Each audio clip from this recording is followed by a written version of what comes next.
We're in the, I think some might call it the high ticket coaching space. I think it's more like leverage consulting, where we're working with festival owners and conference owners and business owners who are really using sponsorship as their primary revenue. Podcasters, influencers come into our world, and my team of awesome consultants and coaches and subject matter experts work with them to significantly increase their sponsorship revenue. Kind of a range of offerings to that group of people. But I think the easiest way to understand it, even though if it's not like 100% accurate, is like we're a high ticket coaching outfit, and we focus on the sponsorship industry. There's 21 people on the team. So I think that it's really common for business owners to say, I don't have bandwidth for something. But what they really mean is, at least for me, is that I'm terrible at this. I don't have the skill set.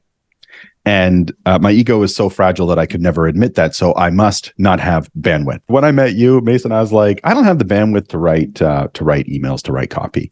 And so really what had happened is, like, I'd reached the limit of my ability to get people to do the things that we want them to do, right? Like click a link, book a call, buy some stuff. And as the business grew, the demands on filling calendars with good leads also grew. I'm comfortable writing. We built most of our business on blog posts and YouTube videos. But nevertheless, it was at a point where I was just writing the same stuff over and over again. Like, hey, I'm looking for 5 people who want 3 to 5 sponsors in the next 90 days. Like, it's just like recycling the same stuff over and over again.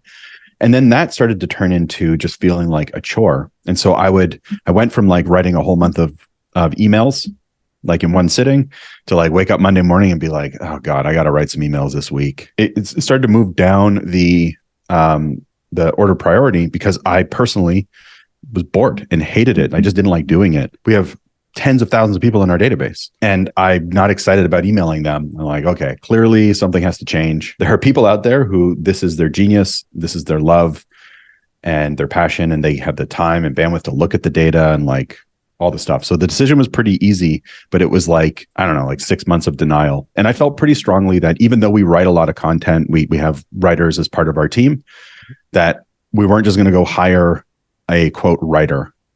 Like, we were specifically looking for a person with your skill set who could write copy to our database to get them to take a particular action. And that's very different than content writing by way of blogs or some of our lead magnets and instruction manuals. So anyway, yeah, we wanted to find somebody with that exact skill set.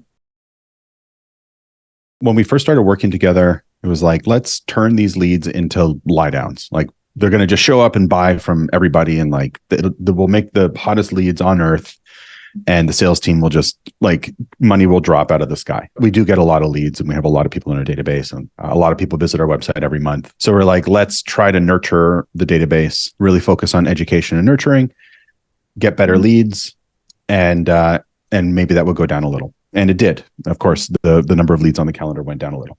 While that was happening, sales manager was also ramping up our sales team. Our closers were ramping up faster than our setters were. And so then that's when I came to you and was like, actually, we want to shift strategy. We need to do the heavy lifting of a growing sales team while we solve the setter problem and figure out how to get their calls to close. So then I came to you and was like, open the floodgates. Like, let's just get people on the calendar. And like that, we loaded up the calendars. It floated the team for many months. Like many, many months. Yeah, the setter problem has been solved. Now we're scaling up the setters. So I've come back to you and said, okay, mission accomplished. We loaded up the calendars. We probably beat the database up a little bit to do so. So now we've shifted to more of a strategically sending emails throughout the week, so that we can also focus on stewarding and educating and nurturing. And we've also done some segmentation of the database to get the right people on the right list. So we're sending them the right messages. But it's really interesting that we could just pull the lever and be like, no, we want lots of calls. We did it. Okay, now we want less calls. We did it. And now we want to do a hybrid. And that's what we're working on now. The data shows so far that north of 150,000 a month, pretty consistently from our email efforts. Actually, I should say from that which we can directly attribute to email, right? Like, we know that we're sending out emails and people don't do what you want them to do. This is in our nature. So they see an email, then they like Google us and find us that way. So attribution is tough. I think all business owners know that, but 150,000 easily every month that we can directly attribute to our email marketing efforts. So the idea before was that we would have 9 or what we were calling like self-sets or organic bookings that came from email. And for those watching this, we decline at least 60% of those who apply to get on our calendar. So for Mason to produce 9, we had to get 20 people every day raise their hand and say, yes, I want to have a call with your team. We didn't change our triaging process at all throughout this time. So it was like we basically had to get 20 to get 9. Now that our setter team is scaling up and now they're on the hook for 15 plus calls per day, we've reduced the goal for organic sets to, I think it's maybe 4 or 5 per day. We did this deliberate switch because the setters now are closing at KPI, which they weren't before. And that's why we had you filling the calendars. So the setters are closing at KPI, and we want to have the room to be able to nurture and educate and let the database mature again, so that hopefully Q1 or maybe before Q1, which at the time of this recording is like 3 months away. We're in Q4. We can then do hey, it's the new year, and we can load up calendars again. The voice is always the concern, right? That must be the thing you hear from people, right? Like, so when people ask me like, hey, who writes your, right? They know that I'm not writing my own emails now. And then they ask me who writes your emails. They nailed your voice. Yeah. I mean, I'm pretty convinced of how smart and eloquent I am. And so it must be really hard to mimic my voice, but no, you've nailed it. We have people writing our blog posts, and you're writing our emails. And I still get people, hopefully not watching this, reach out and they're like, that blog post you wrote was amazing and your emails are hilarious.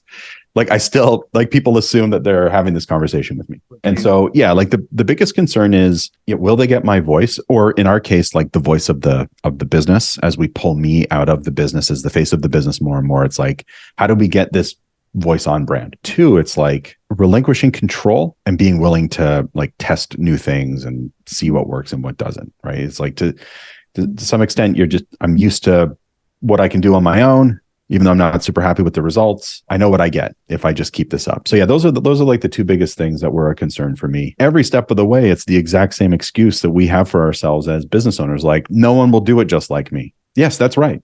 They won't. They'll do it better. And it'll be really scary. And then you'll learn that you're not actually, like, that isn't your skill set. Your skill set is leading the business. So you have to give these things up. And it's scary. Welcome to scaling big shit. It's hard, as Hermosi would say. Like, what choice do you have? You have to do this.